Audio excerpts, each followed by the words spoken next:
Tamsin Astor, and we're just a week out of Valentine's Day, and I wanted to talk to you about the importance of self-love.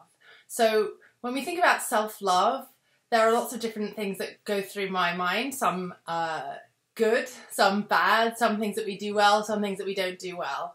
And there are three things that I think are really super important to zone in on and focus in on when you go down this path of self-love, because, you know, it's really hard to love other people if you don't love yourself and you don't model that sense of self-love, right? Because we treat people the way that we treat ourselves often, right? So it's really important to figure out how self-care looks for yourself.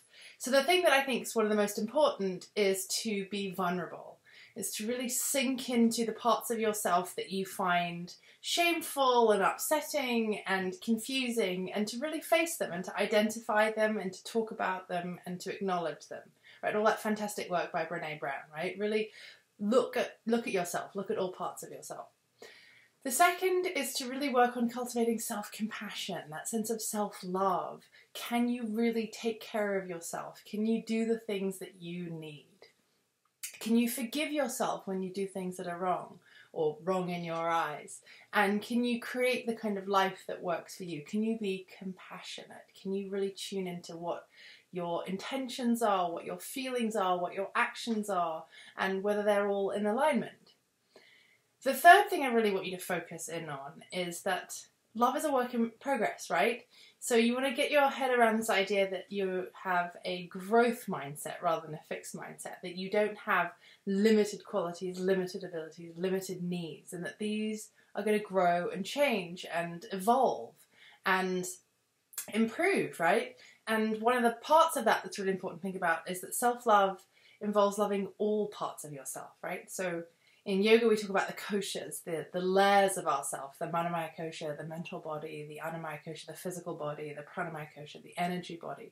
So I want you to think about, when you consider self-love and what that looks like, that you're loving all parts of yourself. You know, sometimes it might be, is your physical body getting nourished? Are you sleeping well? Are you eating well? Are you exercising well? Are you, getting the right kind of, physical needs met, right? Sometimes it might be about your mind. You might be sleeping well, eating well, exercising well, all of that, but you might not be mentally stimulated. And what you need is to take on a new hobby, or to, set up some new challenge for yourself, or engage in things that require your mind to get fired up. So, three things I want you to think about when you think about self-love. The first is to be vulnerable. It's to face the things that that make you feel ashamed of yourself, and to look at those darker parts of yourself and to acknowledge them and talk about them and consider them and, really deal with them. The second is to cultivate self-compassion.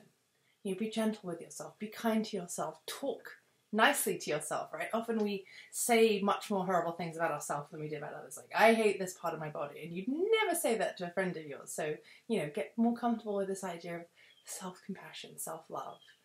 The third is that we're all a work in progress, right? And you want to think about how this is evolving. You have this growth mindset. Are you loving all the parts of yourself that need loving? So thanks for watching, and I hope you have a great day.